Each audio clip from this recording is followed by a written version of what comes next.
This time on Watchers of Tomorrow, Kirk gets roofied!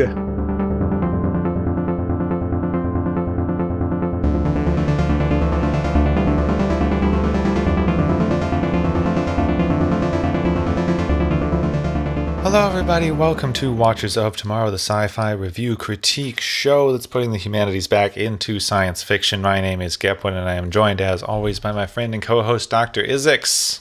Hi. And this week we got another fairly good episode. We're getting some weirdly good ones in the final season. Yeah, I was expecting much worse, and then suddenly, this isn't so bad. Yeah, the description of this sounded weird and awful. It turns out I've seen a little bit of this before, but I didn't know what was going on, so yeah.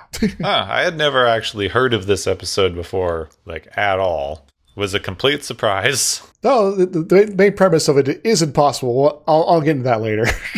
So this is an episode called Wink of an Eye.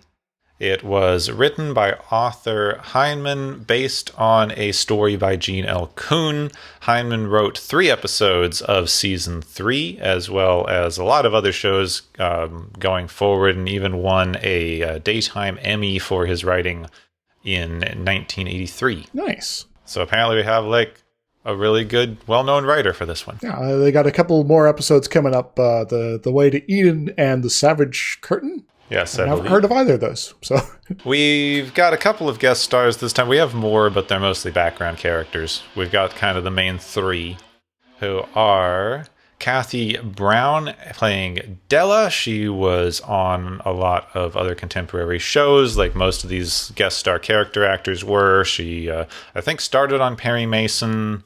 I went on to Bonanza and Wagon Train and that sort of thing. She was, I think, one of her earliest credits back in 1955 was Big Town. Big Town, okay. Big Town, yes. Never heard of that. But she was also in The Love Boat like everyone else. Also, we have Jason Evers, who plays Rail. Rails. Yeah. Rail? Yeah. Rail. I know someone who goes by that name, but they pronounce it a certain way, and I'm not sure that's the way that everyone else pronounces it. So they originally started on Broadway, later moved to Hollywood, and were also on Perry Mason, are apparently best remembered for their role in the film The Brain That Wouldn't Die. Oh yeah, I've heard of that. As have I. I've never seen it, but I've heard of it. So maybe we should look at that at some point. Those weird B movies. I haven't done any of the contemporary B movies. I'm very tempted to for my next pick, but I also got some other things I want to poke at. So, and finally, we have Jeffrey Benny playing Compton, who's one of the lower-ranking officers on the ship. I think that he was a lieutenant or ensign or something. Forget now. I think he's a crewman in my notes. Oh, okay. They don't mention him very often. He's just there. Would you say that he's prone to scattering? Compton scattering? Get it? No. Oh, okay. I took one physics class in school and was very bad at it. Don't worry, it's just about interacting subatomic particles. But anyway, he was also in the original Battlestar Galactica and something I've never heard of called Raw Force. Raw Force. So this was his first acting credit, isn't it? Oh, was it? I missed that. Earliest what I got on my list here. So. Well, this episode is actually a little more complicated than some other ones, so I guess we should probably get ourselves started. Yes, it begins with Scotty time. Yeah, Scotty's in command of the ship, but this was weird because Scotty is giving some voiceover. They also have a video of him talking on the bridge, but he's not. It's voiceover, but he's also talking, but it doesn't match. It freaked me out. It was weird. It was he's not talking, but there's a video of him talking, but I can hear him talking, but the lip syncing isn't matching up. So this is his log, but he's not actually recording the log. We're just seeing him talk to someone else while we're hearing the log, which they usually don't do, and I think for good reason. Yes. Maybe our perception of time is a little wacky in this one here. It starts very beginning. The Enterprise is responding to a distress call in an unexplored part of the galaxy.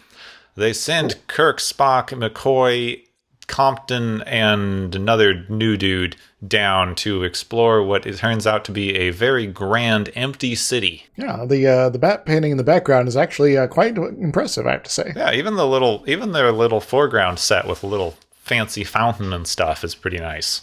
So it seems like a nice planet. Maybe we can stay here. There doesn't seem to be anyone around. On the ship, Uhura is watching the distress call that has 5 people standing in the same plaza that the crew is currently exploring, but she can't see the crew on the recording, and the crew can't see the 5 people who were there, so they conclude that it must have been a pre-recorded message that they just received sometime later. So these people could potentially have been dead for thousands of years. Possible. That's inconvenient. McCoy has found very little plant life, basically no animal life, though Kirk appears to be hearing insects buzzing around him all the time, even though they shouldn't exist. Yeah, not just because Kirk is just that stinky this episode. Spock explored around and found many abandoned buildings, some that have obviously been abandoned for hundreds or even thousands of years, but others that seem to have been inhabited very, very recently. I'm getting a Robna vibe here, are you? Yeah, a little bit. Compton, who's been collecting water samples, suddenly disappears right in front of McCoy's eyes. As you do. Mm-hmm. They decide that probably means it's a good idea to get out of here and go back to the ship. Yes, let's go back to the ship. It's like, take the materials we've collected and scan some stuff, and we got a science mission to carry out, guys. So while McCoy examines the rest of the away team, Kirk rewatches the distress call again, where you see 5 people who are claiming to be the last of what used to be a race of millions in this city. Well, I guess everyone's just kind of vanishing then. Then the ship starts to break down with lots of little malfunctions happening all over the place. Nothing that seems to be life-threatening, and they often fix themselves immediately, but just all the systems are being wonky. Probably just another alien entity taking over the system that's going to get us, to fight Klingons again or something. Yeah, probably. Kirk is called down to sickbay to be examined. Chapel tells him that the medical supply cabinet seems to have been rummaged through, but nothing's actually missing. McCoy, what did you do this time? You're not supposed to scare Nurse Chapel like that. Kirk is continuously hearing that same buzzing noise, and McCoy can't find any reason for it because he's not hallucinating and he's otherwise completely healthy. Well, he might still be hallucinating, McCoy. You don't have a direct connection to Kirk's brain. Come on. How do you know? They've got a little scanner doodah. You don't know how it works. It tells them whatever information they need for that particular plot.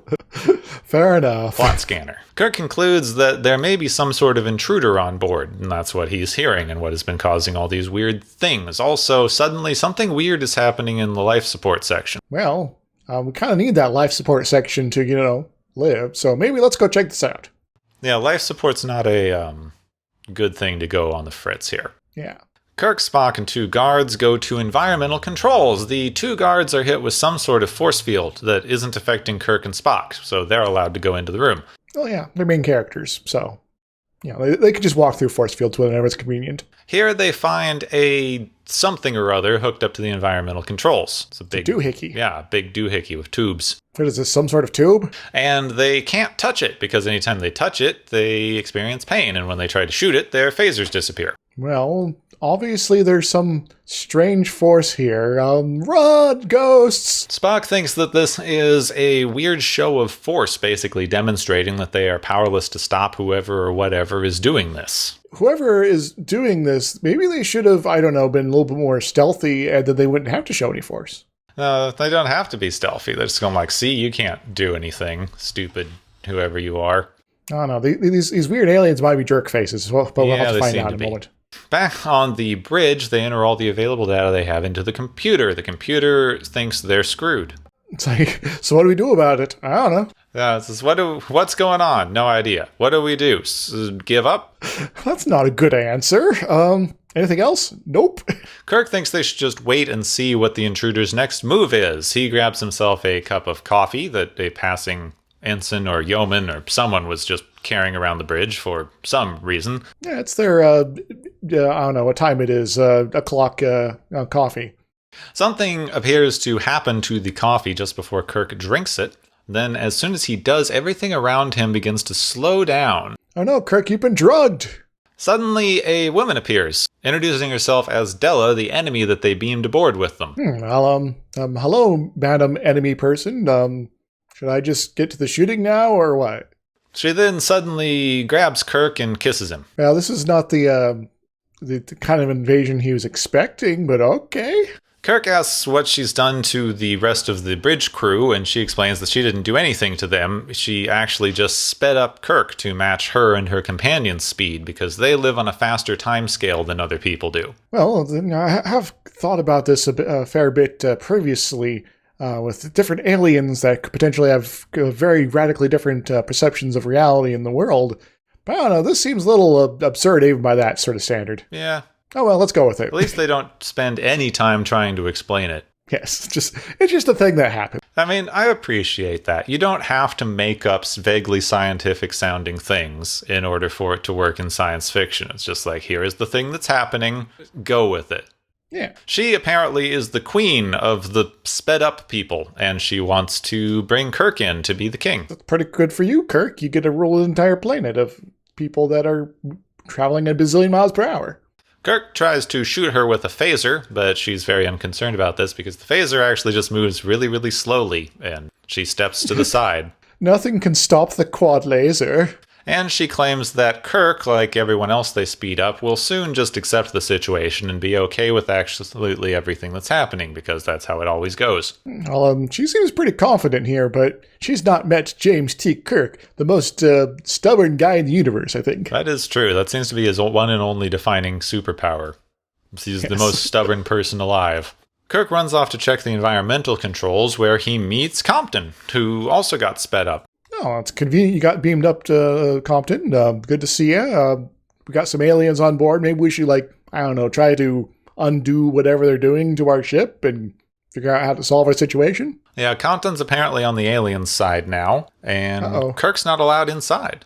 So he beats up Compton and runs inside to find Rial, who stuns him immediately. He then smacks Compton for failing to keep out Kirk. This cuts him, and apparently this causes him to age rapidly, because when accelerated, normal people are incredibly sensitive to cell damage. Well, that kind of sucks. I guess means Kirk's like the guy from the previous episode. If he just gets cut slightly, he's going to die instantly. Oh, God. Basically, we raised the stakes. Yes. I need to add something to the word section now. Back on the bridge, they noticed that Kirk disappeared. About time, guys. What has it been, like half a second for you guys? Spock goes to examine Kirk's coffee, because it's the only thing they've got around.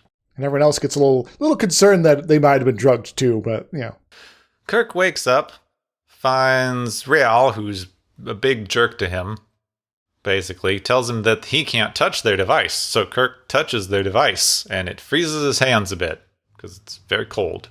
I wonder if I do that again, I'll get the same effect. He runs off to find Spock, because, he's on the ship. He's basically trapped there. They don't care where he goes. Indeed. Rial gets upset at Della, apparently because he's in love with her, but they can't be together for some reason, and he's jealous of Kirk now. Well, I guess, if she's in love with Kirk and he's in love with her, we got a love triangle of some sort. But maybe there's a good reason for this. Yeah, maybe it's the driving force in the plot. We'll figure out later, but still doesn't make a huge amount of sense. Yes, I just figured that he was jealous at the time, so.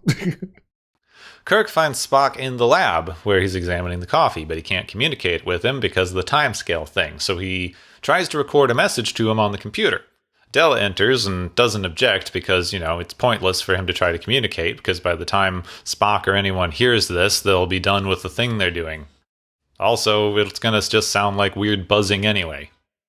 Yes. So, yeah, we have to sort of figure out some other means in order to communicate what you have to say to everybody. Yep. Here we get our big info dump, because it's framed as Kirk just intuiting a bunch of stuff, because he's smarty pants, I guess. Yeah, it's like, well, here's my evidence, and this might be a bit of a stretch, but I'm going to say some other things that kind of make sense. And then they just kind of happen to be actually true. Yeah, okay. Della just stands there and confirms everything, because she doesn't care. He's not getting out of this situation.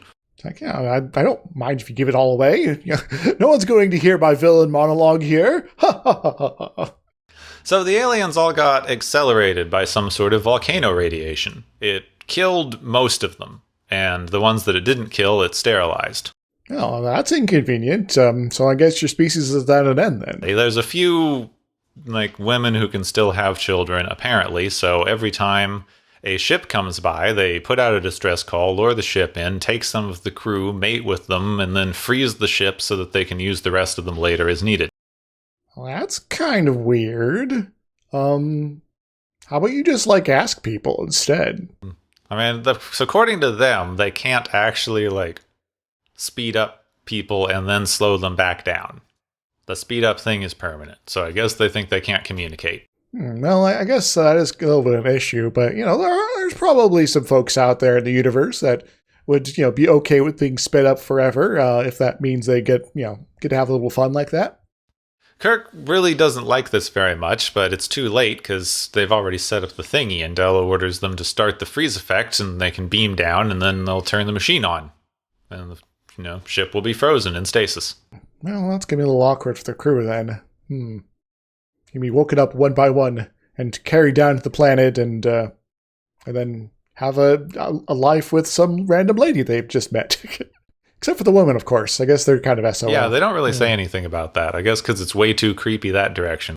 So it's like a reverse, like, monsters from Mars stealing on the woman sort of thing, isn't it? Kirk puts the tape he was working on in the computer, hoping Spock will find it later, and runs away. He gets to the transporter before Della and removes something. Oh, the doohickey. Della finds him and accepts his weirdly flimsy explanation. I guess because she likes him. Oh, yes. Yeah, of course there's power issues because you guys been messing with the ship, so that totally makes sense that we're not beaming down to the planet right now. So, what you doing?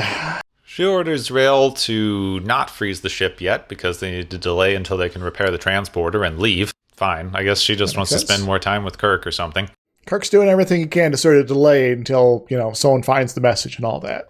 Back in the lab, Spock and McCoy hear this weird buzzing noise, but now Spock suddenly has an idea. He runs to the bridge, pulls up the distress call recording, and begins speeding up the recording until the talking becomes just sort of a buzzy whine, and then suddenly he can see the crew in the plaza where the distress call was recorded.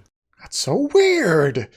Dun dun dun. Spock has cracked the case. He didn't even need to look at the recording. Kirk and Della decide to kill time in Kirk's quarters, where she brushes her hair slightly and goes, "There, I have freshened up," and then they just start kissing. Yep, so cue the 80s saxophone music here. McCoy finds Kirk's tape, and Spock, now knowing the speed thingy, gets it to work immediately to see Kirk's message and warning about what's going on. So now everyone's up to speed, as it were. Everyone's on the same page plot-wise. Okay, good. Back in Kirk's quarters, he's on the bed putting his boots on, and she's brushing her hair again. Well, I guess she needs to freshen up again. No, for some reason. Who knows? Who could say what happened in this intervening scene? It's a mystery, everyone. Rail runs in while the two of them are kissing again. This sends him into a jealous rage, and he attacks Kirk, who fends him off with some various chairs and tables and other objects until Della is able to stun him. Because remember, once again, if Kirk is injured slightly in the least, he'll die instantly, so, She tells Rail to leave and finish fixing the transporter. Kirk gets all docile now. He's now accepted things and goes, "Oh, did I do the wrong thing? I'm so sorry. Let's leave."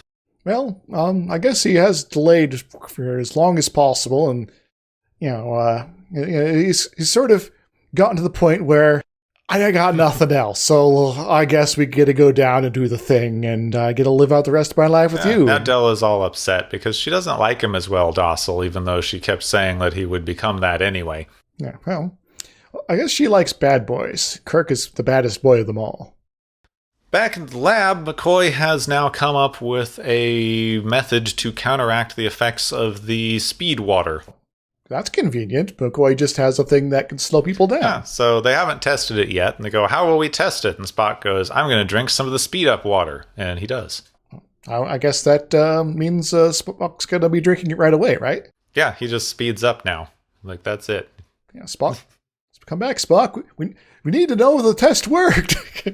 Now the transporter's fixed. Della takes Kirk to beam down while Rael prepares to start the device. Then suddenly Kirk grabs her weapon because he wasn't docile after all. He was just pretending to get close to her. Haha. Yeah, luring in with his, masculine wiles or something. He runs to the environmental controls, meets Spock on the way. They have a very brief fight with Rael, who's stunned. Kirk doesn't bother to tell Spock that he has a weapon that's not going to work here. Sorry, Spock, but, we don't have any time. We're sped up like crazy. But Kirk uses their own weapons to destroy the freezer device, so now they don't have their doohickey anymore. Oh, I guess we want in the day. Hopefully they're not going to be sticking around here and repairing it. That'd be inconvenient. They send the captured Della and Rael back to the planet. Kirk seems to regret to see her go. It's all sad now. Wasn't there like another random lady? Yeah, there was, but they beamed her down earlier. Okay. She was going to marry Conway or whatever his name was. Colson. Compton. One of those C words, Yes.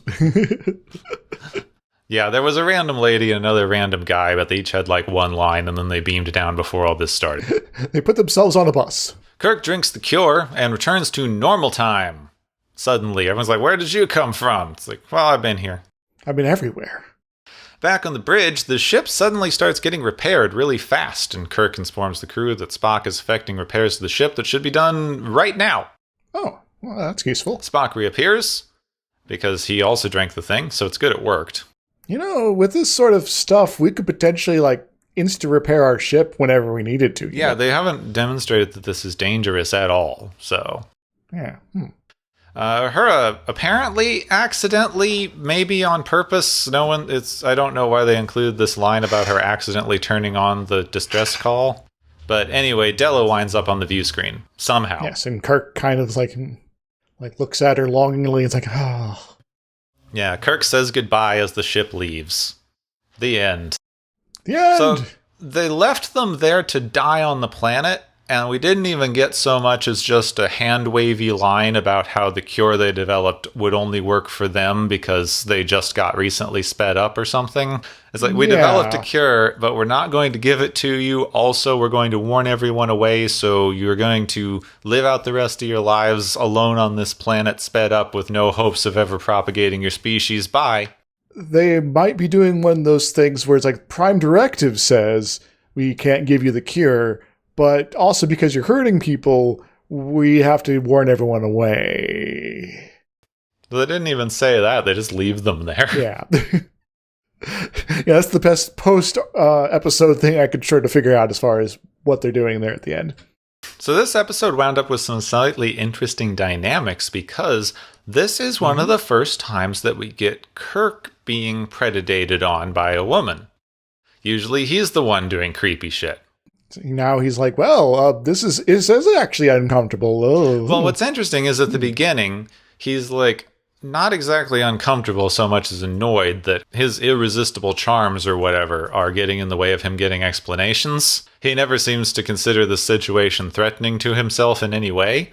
Mm-hmm. And then later, because it would be horrible if, this became awkward for Kirk, he likes it. It's basically saying that if you are a man being predated on by a woman, the way for you to gain your power again in the situation is to just go, well, I like it anyway.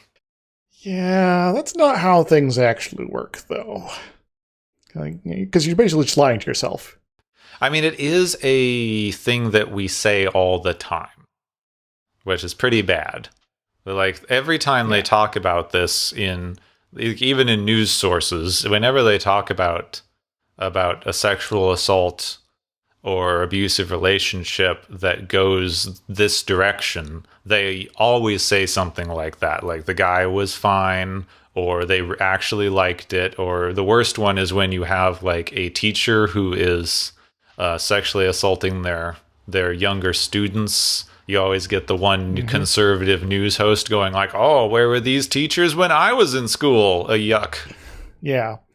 But, they're still taking advantage of their power. They are manipulating the situation in order to get something that they desire out of someone who doesn't want to give it. And thus, this is, universally uncool.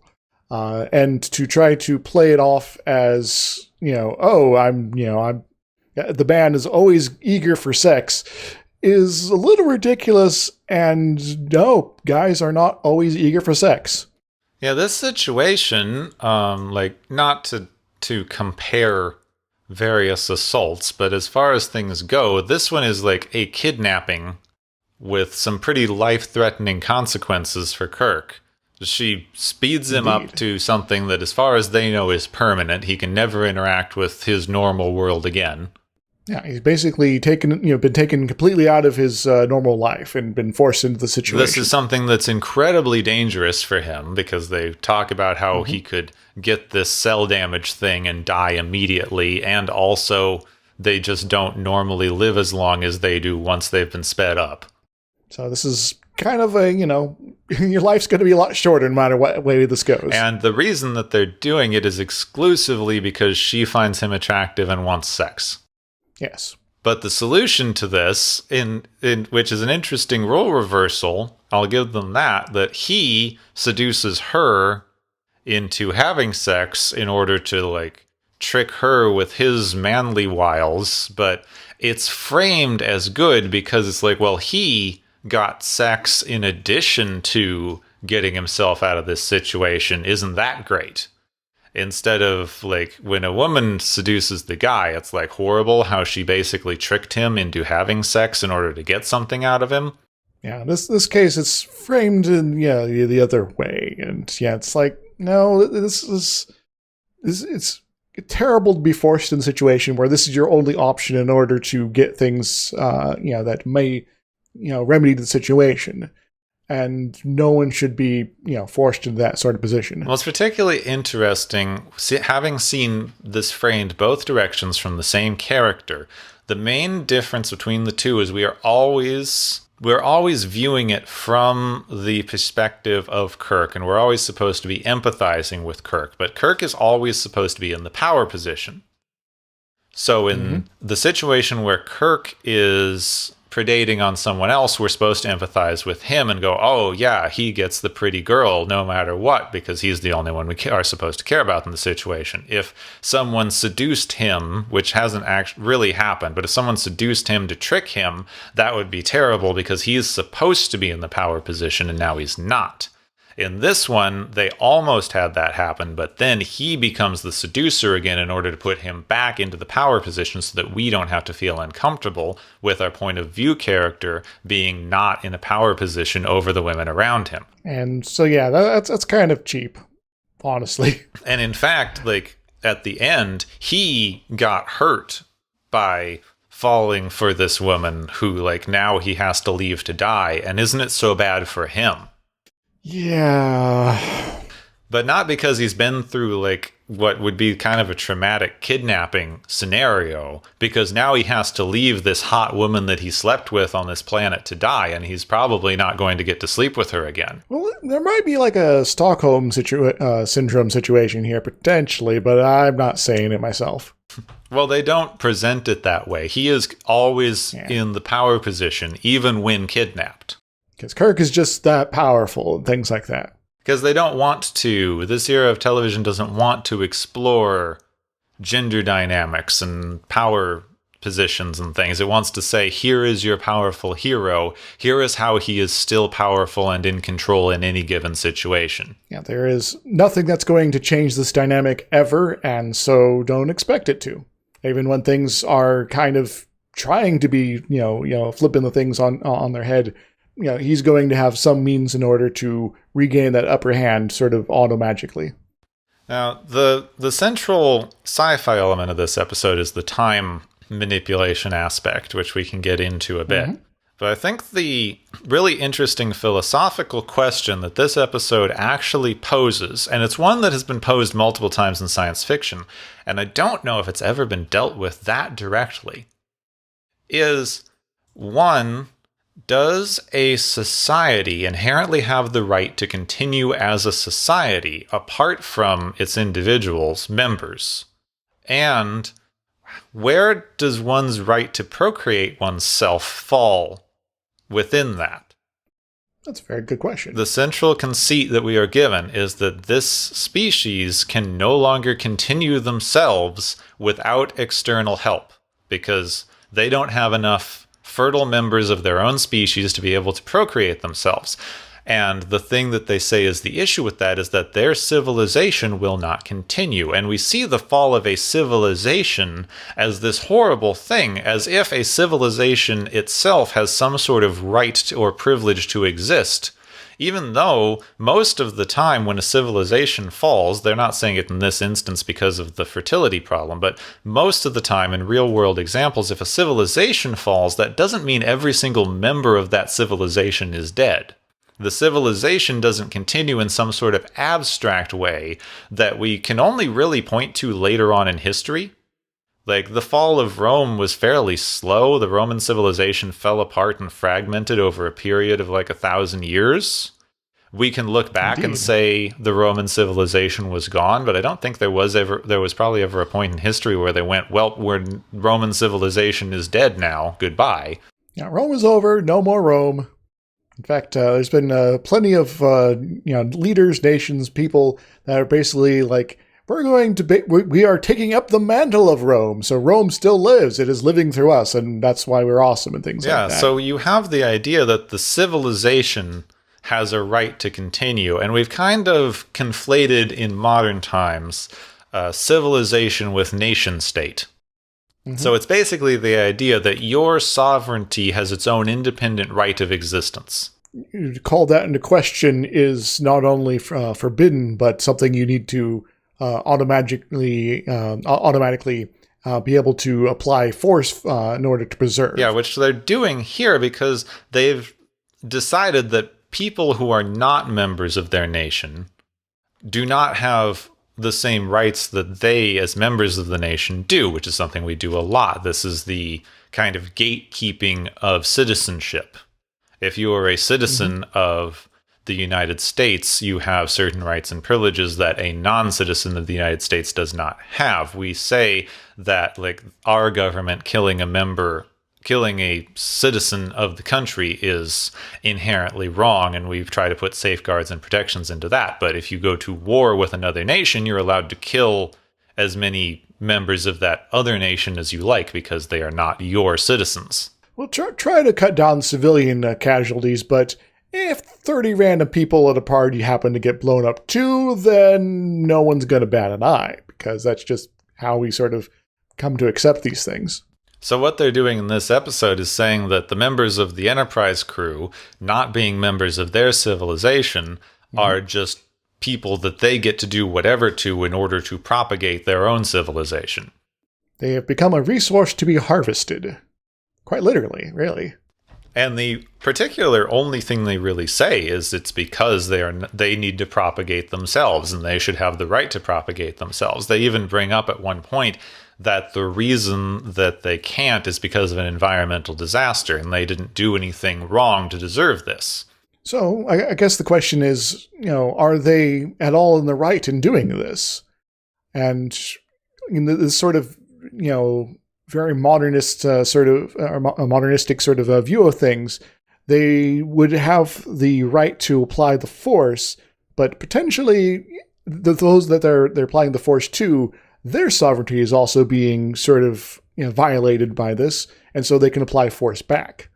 And so then you have conflict. Yeah, they seem to be getting into the whoever can win is right scenario again. We're supposed to be siding with the crew because they're point of view characters. Mm-hmm.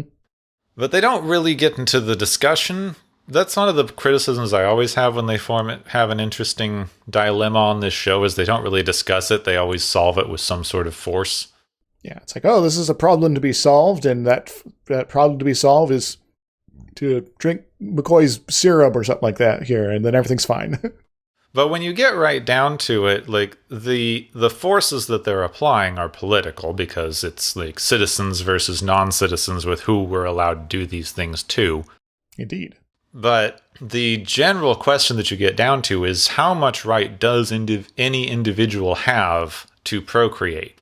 We do recognize the right to defend one's own existence. Most countries, And legal systems recognize self-defense as a justified reason to harm or kill another person. Like if that person was threatening your existence, then potentially ending theirs is justified. Then if this is a continuation of the self, as in having children is your legacy, and that is a continuation of you, then to be able to be prevented from having that ability to procreate would then, by a certain interpretation, be that by preventing us from doing such, you are enacting harm on us. Yeah, see, it's an interesting argument to get into, because you could also argue, I think the right to self-defense extends here. If your child is threatened, the same rules apply. We've seen this. There have been court precedents of someone being killed when they are attacking someone's child, and it has been ruled self-defense. So this is just a really early child. So we consider defending your child to be an extension of self-defense laws. So how far can you extend that to if you are prevented from having a child? Does that also count? Now, this gets into a bodily autonomy argument because, of course, something like forced sterilization, which we did practice in the US and other Western countries until way too recently, and in some cases it's still being applied in certain prison systems in the US, that is a violation of the individual's bodily autonomy because you were doing something to that individual's body that they did not consent to. Yes. When you are dealing with something like procreation, however, you need two individuals in order to take part. So you can say that it's wrong to prevent two people who want to procreate. If you say that they can't, you could agree that that is wrong. But if one person alone wants to procreate and they can't get anyone else to agree to partner with them in that, you can't exactly consider that to be wrong, because it would be equally wrong to force someone to procreate when they didn't want to, as it would be to prevent this person from procreating.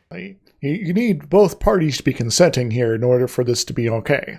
That does get to some interesting ground, though, because I was having this discussion with someone else the other day to kind of work my thoughts out, and they brought up the example of sperm banking, where there have been several interesting little kind of borderline rights cases where basically someone banked sperm and then died, and then someone else, often their wife or partner, wanted to use it to have a child.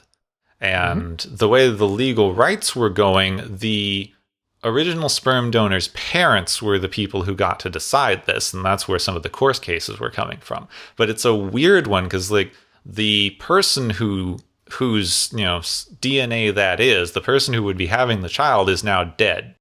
Yes. So it's, where do the rights fall when the person who would be having the child is no longer able to consent?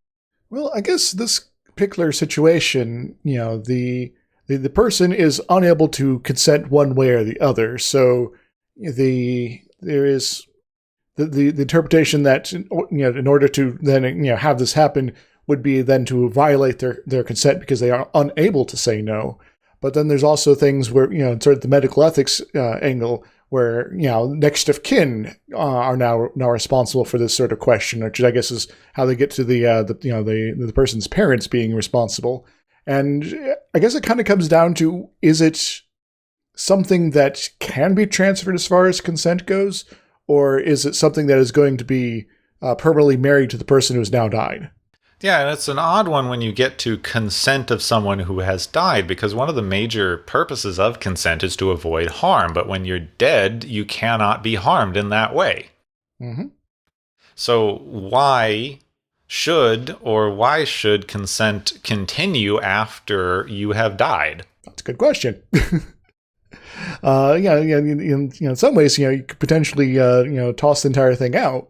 But then, if you start doing that, I have to beg the question: is okay, after you die, what happens to your body? There are some folks that, for various reasons, want their bodies to be, say, donated to science. And other people that really don't want that, and so they have stipulations that this is what happens to them after they die. They get buried, cremated, whatever. And to suddenly just sort of blow in, this notion out of post-mortem consent issues, that you just don't have any consent anymore, would kind of, I guess, undo a lot of the current thinking about how all that sort of stuff works. Yeah, it would, and a lot of something that I think does get a little bit ignored in some of these cases is the post-mortem consent idea is usually there to protect the family and other loved ones. Mm-hmm. Because what you wanted done with your body actually can often be overruled by your family. Now, it can't be overruled by the medical establishment or other things. There was some court cases and scandal problems a while back with that bodies exhibit. The artist who was making sort of resin infused body sculptures. Oh yeah, I remember those. There was some question as to whether the people whose bodies were being used had consented to that, or if they had just sort of donated their bodies for medical science, which this wasn't exactly that. Yeah, it's like maybe example modeling, but not really. This is more art here. So, in that case, it's kind of the family knowing that the person's wishes were violated hurts the family, which means you're still hurting living people. Indeed. But the two kind of opposite examples that I remember from the sperm banking example were one where a person died without having children, and his parents really, really wanted grandchildren. Yeah. And they were claiming that they should be able to extract sperm from the recently deceased child and be able to use that with a surrogate to create a grandchild. That's a little uncomfortable to think about. Yeah, that one's a little uncomfortable. I am forgetting the exact details. I believe that there was a wife involved who said that the man had not wanted children, like, at all, which was one of the reasons that this was becoming an issue. It's like, yeah, he has stated before he died that this is what he wanted to have happen, and you are explicitly going against those wishes.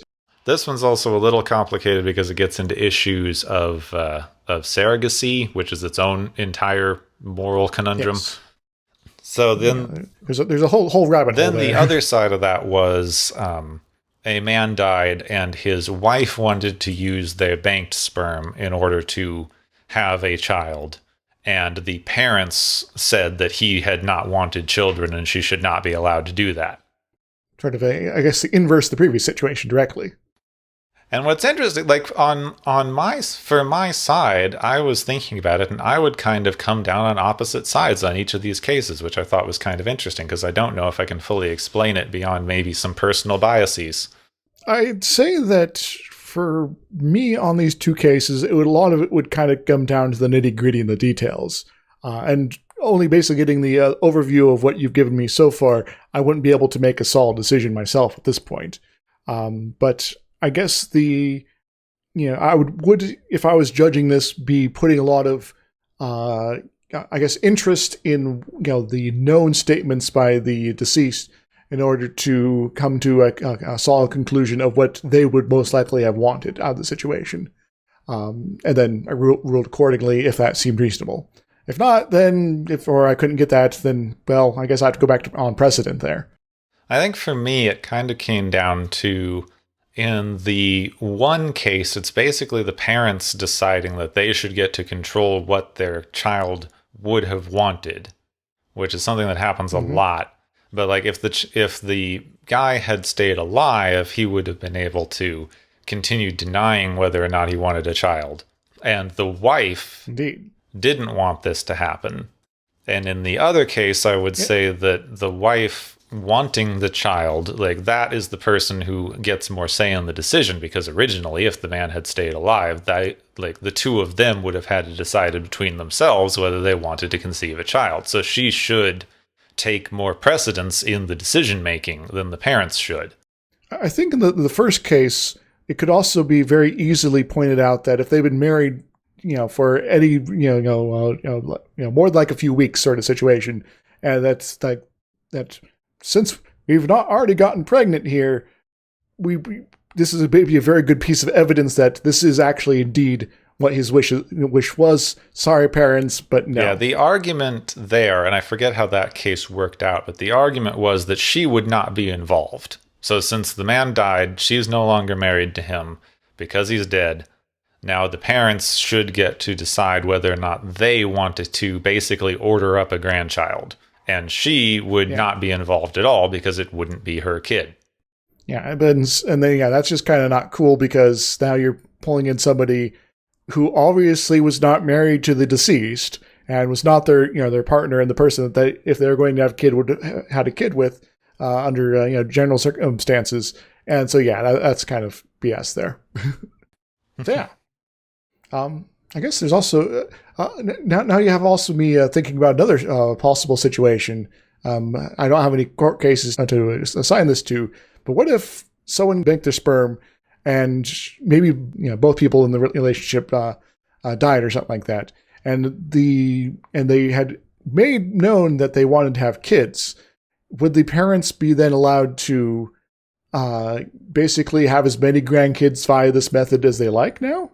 That's an interesting idea. I suppose is that if you wanted to have that scenario, you would have to have had them kind of bank both sperms and eggs, which would be a fairly unusual situation. Indeed. I think in that case, you do get into more of the surrogacy argument. Yeah, which maybe is a little bit not where we're needing to go today, but yeah, I'm thinking about this stuff more. But then you also get, let's take the situation presented by the episode. We would also consider it wrong. And this was so I was thinking about this when I was watching this. In vitro fertilization was not something that was really known about or used until the 70s. So having other methods of conception was not something they would have really been thinking about for this particular scenario. Yeah, far future technology unconceived of by the creators of Star Trek. But the thing that they could still have done would have just been artificial insemination without in vitro. So we would also consider it wrong for them to basically come on board with their super speed, use that to extract an appropriate amount of DNA from any particular crew member they wanted, then use that to procreate back on their planet. It just, it's a little bit, I guess, more direct in some ways, but less in others. Yeah, it's a very interesting one because you have a very visceral reaction to it, which is something that I'm not trying to ignore, because I think we too often ignore, having a visceral reaction that something is wrong is usually a pretty good clue that it's wrong.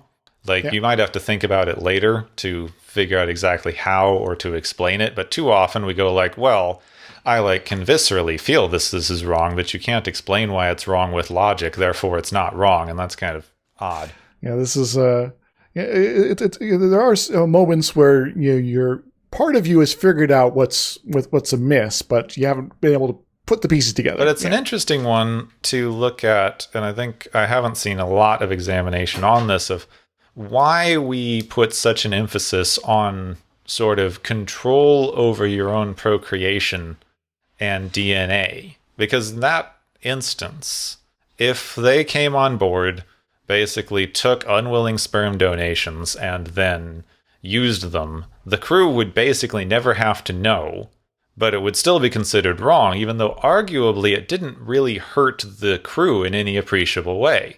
It's a quiet theft where they don't know that something's been taken. Now, we might consider it more wrong because then, the children wouldn't get to know their parents, but that is somewhat cultural, how important that is to someone's being raised. If this was a very common means of procreation, you wouldn't think it was weird to not know like one half of your parents. Yeah, it's like, oh yeah, you know your mom, and then there's random guys that we kind of call your dad, but he's not really your dad. And I don't have a good explanation for this one. I think it kind of comes down to once you start saying that you shouldn't be in control of different things about yourself, it breaks down very quickly. Like the bodily autonomy argument has to be very global, otherwise it starts to break down. Yeah, it's like if you're not able to control your DNA, then, well, I guess we're going to be just sort of extracting that whenever we feel like, and now we're going to, put in a crime database for, in one case, we're going to be using it to create a new, miracle cure, and you're not going to get any credit for it in another, and all sorts of other, fun jazz like that. And then you're like, wait, I didn't consent to any of this. And like, well, sorry, your DNA is just a series of numbers, so we're going to just do whatever we like with it. So, Yeah, because you get into some really weird edge case consent issues when you start dealing with stuff like this, and they're interesting to examine, and you kind of almost have to go with your visceral feeling on why things were wrong. Like they didn't get into like, sperm donation or anything with this episode, I guess because they didn't want to get all weird and you weren't allowed to talk about that sort of thing in the 60s possibly. Yeah. But you have all kinds of things. Taboo. Like you have to get into very, very like definite and well-informed consent things with this. There were a couple of cases not very long ago where sperm banks, it was kind of discovered that the sperm bank was not giving people the sperm from the donors they said it was. It was Dr. So-and-so, and now he has like 200 kids. It's like, I mean, I guess evolutionarily that makes him incredibly successful. Yes, maybe not up to Genghis Khan levels here, but, still up there. But that's like basically a violation of the other person because you told them that they were putting something else in their body. You're basically saying that here's the information and they've consented to this information, but that's not what you're actually doing to them. Lying sucks. Points in time throughout Star Trek and other series that we'll be able to touch on some of the other aspects of that as we move forward. Julian Bashir is maybe a good example of that. Were his parents, in the right independent federation law to basically get him re-engineered?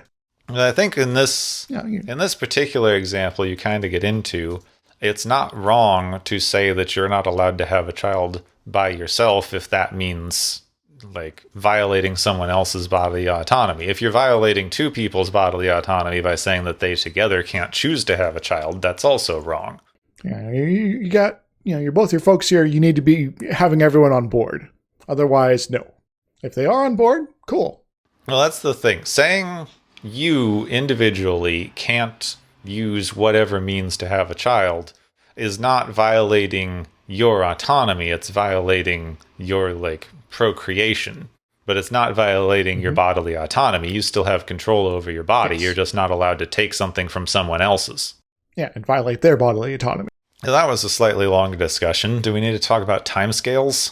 I was actually doing a little bit of math before the episode in order to get that sorted out. I actually did some number crunching here. Fun math. Yeah. So assuming that, given that everyone in this episode who is traveling really fast is not seen at all by anyone else, that means that for that they are moving at such velocities and speeds that if they even stand there for a certain amount of time, that they will be gone before the human brain is able to perceive them standing there. And so I made an estimate. It's like, okay, in most of these scenes, they get to move, talking and standing there for about 5 minutes each, right? Mm-hmm. Sort of at the longer end of things. And so that amount of time in their time frame needs to be smaller than the time frame needed for perception to pick them up, right? Yes. So that means, after I do a little bit of math, is that 1 normal second, the ratio of 1 normal second to crazy sped up second is 0.000015. plus a little bit extra on top of that. So that in that much amount of seconds is what, that ridiculously small amount of real world seconds is 1 second in the accelerated time frame, right? Mm-hmm. So here's where things get a little crazy. So you get, say, normal walking speed. You're going to be walking about, say, 1.5-ish meters per second. So 1.4 meters per second is what one of the things I looked up, suggested numbers. Using that ratio of time, that means in the normal frame perception there, that Kirk, when he's walking down the hall, is traveling at 92,400 meters per second. It's a little fast. Yeah. Since terminal velocity should be around 50 meters per second, if the atmosphere on the Enterprise is similar to Earth normal, which means he's going a little bit faster than that. So that means that he's going to be feeling a certain amount of force as he tries to move around. Did you have a guess about how much force he's going to run into, Gepwin? That's more than the speed of sound, right? So yes. I mean, he should be creating sonic booms basically with every step. That's an interesting one. More than just a little buzzing here, but the amount of force that he'll be needing to apply constantly to walk at a normal velocity through a standard atmosphere is about 6.8 billion newtons of force, which, to put that in comparison, that's about 10 times the total force of all the light from the sun hitting the Earth, or about 200 times the thrust of a Saturn V rocket at liftoff. So Kirk is very beefy, apparently. Oh, I mean, we already knew that. He's like he's the most best man. And Spock and Compton are also of comparable strength, apparently. Yeah, the only thing that you could figure out with this is that they're trying to go for one of those vibrational frequency things. Mm-hmm. You're just sort of like moving in between the atoms or something like that. Yeah, well, they're not actually moving that fast. They're just like, since they're at a different time scale, you can't see them regardless. Like, they don't have to have gotten out of the room before you realized they were there. They could hang out there for an hour. It's perfectly still, and you'd never see them. Yeah, but I'm going with what I know about actual science, opposed to Star Trek science. How it works. So sometimes it's fun to sort of speculate about this. I'm not trying to slam the episode about this sort of stuff, but it's fun to think about.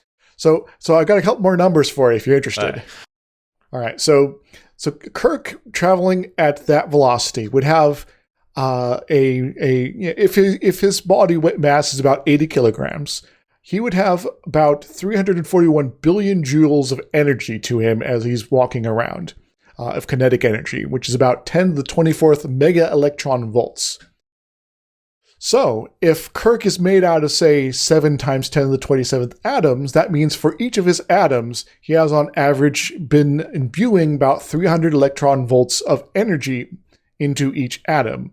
And so when he's running into the oxygen, he is able to ionize the air as he passes through it, because the first ionization energy of oxygen is 13.62, which is, of course, less than 300.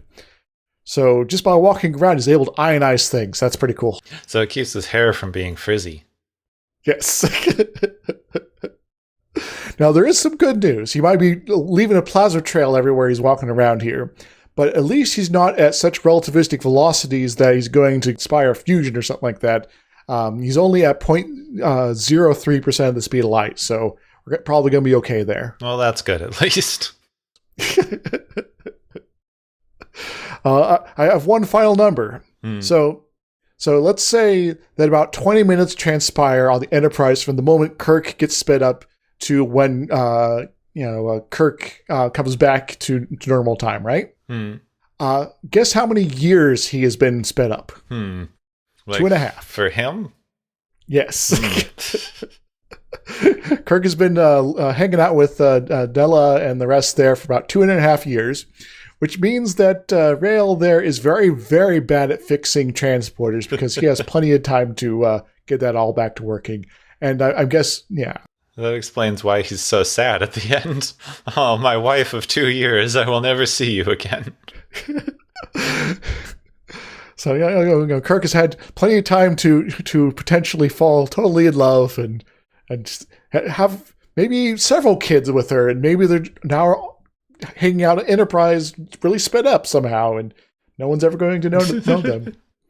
So that's our depressing math of the day. Well, I thought the timescale thing was kind of interesting because I've seen a few things about various timescales, because obviously whenever we look at stuff, we're looking at it from a human timescale. Mm-hmm. But as far as we can tell, there are lots of things that kind of operate on different timescales to us. That doesn't mean that we can't see them, because something has to be moving pretty fast for us not to see it. There are some things that do that, but only in bursts. Mm-hmm. Yeah, it's you get a little bit of blurriness, and you can, it's like, oh yeah, there's something happened. I don't know what's going on, and then we can get scientific instruments that can pick up even faster stuff. But you get to things like certain like smaller birds and things. As far as we can tell, they're processing information at such a greater speed to us that to them, time probably does seem to move more slowly. Yeah.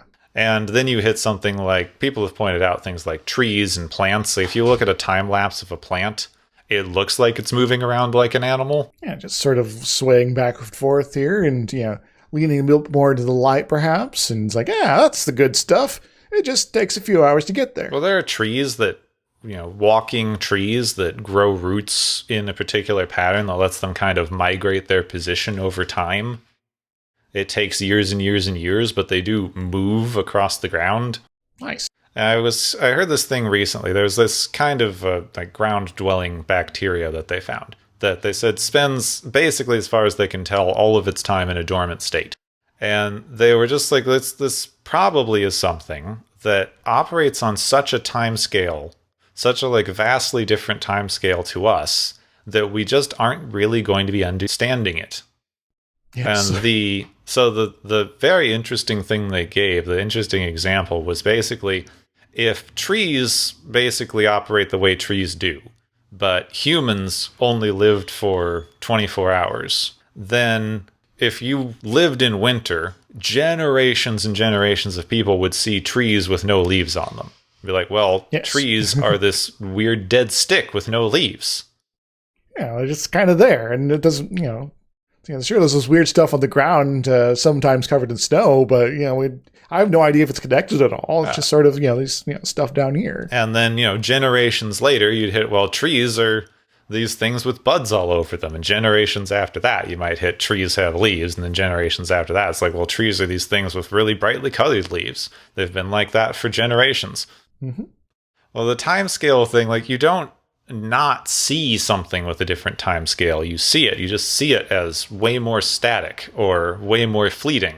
Mm-hmm. Which, actually, Voyager, like it said several times, don't confuse this episode with Blink of an Eye. Yes. Where that's the planet that's going really fast, right? Yeah, Voyager did basically this concept, but like they got to see this planet and these people who aged incredibly fast in comparison to them, but they were still aware of them and they saw them and they watched the development of their civilization. And the people on the planet were aware of Voyager as a ship. They just couldn't interact with it. It was just a thing that was there. Yeah, it's this ever-present star in the sky. Yeah, had been there for as long as anyone could possibly remember. Yeah, and the episode starts with the locals being like sort of like caveman times, and it's like early civilization, and then we're later in the Renaissance, and it's like, yeah, we're going to try to communicate it with balloons and see what happens. And then later it's like, well, we're sending a rocket up there, and that's pretty cool. And then later it's like, well, we're going to get those guys up there. We're going to build some sort of antimatter bomb now. It's been there for too long and it's causing problems. Let's blow it up. Yes. It's going to destroy our planet if it doesn't move. So yeah, it's there's some really good stuff you can do with this sort of concept here. And I'm glad we got something like that in the original series here. Yeah, I was surprised that they had something in here and they dealt with it in an interesting way. The directing in this episode and the way that it was written was actually miles above anything else we've seen. They had like scenes with time skips and things that were just so expertly done. They had they had a very seamless transition when Spock takes the speed juice. They denote the sped up timeline by filming it at a Dutch angle. Yeah. And Spock takes the speed up stuff. They slowly tilt the camera as he goes speed. Things are going weird. And then he leaves and then they pan the camera back over to McCoy while tilting it back the other way. And then suddenly he starts moving again and goes, where did he go? Yeah. It's like, he's vanished. Yeah, I guess it worked. Part of it worked. So weirdly, this was one of the better filmed, directed, and written episodes. Yeah, so, sure, there's some uncomfortable things in it, but I'll give it my seal of approval. All right, so I think that was everything that we could possibly mine out of this one. I could do more math, but it'd take a few minutes. Well, if you want to do more math, you can tally up points in the galaxy's favorite game show. Woo, yay.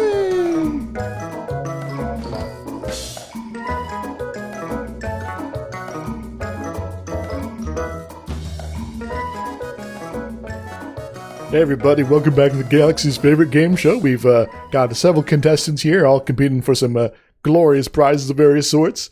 Our first prize is the Hedgehog Speed prize, an award, which goes to the Scalosians, Kirk, Spock, and crewman Compton for really fast. What do they win, Gepwin? They win some of those golden rings. I'm not sure what they do or what purpose they serve because I was a Nintendo kid, but they do something. Well, I think crewman Compton probably could have used one before he died, because if you got at least one ring and you take damage, you don't die. Well, that's why they had the cell damage. Yes. It's a lot more Sonic related than I realized. Holy smokes. Our second award is teaching aliens how to love in a very uncomfortable fashion, because it goes to Delia here. But it's very much more on the physical side, because she's using speed, drugs, and abuse in order to get her way, and then Kirk kind of going with it. What does she win, this creepy? Della wins a book on tantric sex, because maybe they need to slow down a little bit. Oh, that's a good idea. Slow down a little bit, and maybe this whole reproduction issue would go away. Our third award is I'm a bricklayer, not a doctor. Goes to McCoy once again, this time for creating a magic potion that can speed up or slow down the passage of time whenever you like. I think this would be a good opportunity to reference that one episode of Futurama, but go ahead, Gepwin. What was he win? McCoy wins, he wins 100 cups of coffee, $300 to buy it with. McCoy wins an alchemy lab, because basically they're doing it. Yep. Sufficiently advanced technology is indistinguishable from magic. Yes. So, but magic potion McCoy. You're doing all sorts of weird wizardry today. Our fourth one is Too Weird to Die, which goes to Scalosians, kind of, because really, if you're that sped up, you should really be dead because of all the things, all that math I was mentioned earlier. What do they win, Gepwin? The Scalosians win some cruises, some fancy houses. They're basically double income, no kids forever at this point, and who knows how long they're going to last on that planet, so, may as well enjoy it. It is a pretty swanky planet, I have to give them that. I got one more for you. I know I didn't put in my list, but it made sense. So, one hit point wonder award. Second week in a row we got this one here. It goes to Kirk and Compton, because they get a little scratch, they're going to die. And, Compton does. What do they win, Gepwin? Well, Compton wins the player's handbook, because apparently Kirk knows how to play around his limitations HP-wise. He really focused on his defensive capabilities, where Compton seems to have gone for some bad offense. One bad roll will get you. Yeah, sometimes it isn't how much you can hit, but how much you can avoid being hit. So, take it away, Gepwin. That's all our prize winners for today. And hopefully those that survived will be able to survive in some fashion, slow or fast, depending on how they like to go. Yeah, we have no idea how long anyone's living after this, so have a good time, I guess. And thank you for joining us on the Galaxy's favorite game show! Woo! Yay!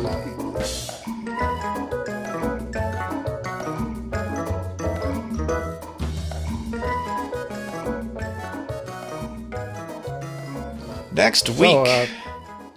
Yeah. No idea. I've seen this one. I have not. At least like 2/3 of it. I have not heard of The Empath. I remember not liking it. Oh, great. Not screened in the UK, owing to torture content. Yeah, that makes sense. Yeah, I remember it being very weird, but it's been a while since I've seen it. So maybe a new, fresher viewing will be improvement, but I'm a little worried. Let's see. Mute woman. Star is going to go supernova. Attacked by aliens. Gem proves... Mute person proves she was empathic by... Wait, that doesn't make any sense. Proves she was an empath by absorbing Kirk's injuries? Yeah. What? That's not empathic. Do they know what empathic means? For various definitions, perhaps? I don't know. We'll figure it out next time, right? Yeah, apparently. I'm skimming the synopsis for keywords and nothing seems to be good. Nothing seems to be good. I'm seeing the word sacrifice a lot. Yeah. Gem, you're all a hologram. Stop trying to get yourself killed. Gem and the holograms. For those playing at home, the character's name is Gem, apparently. So apparently, I don't like how many guest star names I'm seeing over here. This looks like it's going to be a muddled episode, but I guess we'll find out how much of a muddled mess it is next week on Watchers of Tomorrow. Next time on Watchers of Tomorrow, how are you feeling?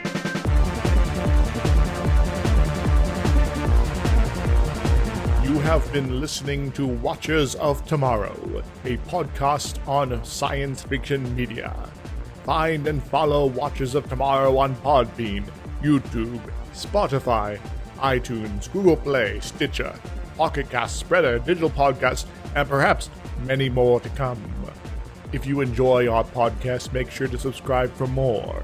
And where possible, make sure to rate your experience or leave us a review. You may find Gepwin on youtube.com/Gepwin and Twitter @Gepwin. You may find me, Dr. Isix, on youtube.com/Dr. Isix and Twitter @IsixLP. Music is Waveform and Mori's Principle, both by DRKRN. You can also check out the Watchers of Tomorrow Discord channel. Make sure to share the experience with your friends, family, enemies, and alien overlords. If you feel you are suffering from transporter syndrome, please be aware that the next time you step off the transporter, that you, that is now, no longer exists.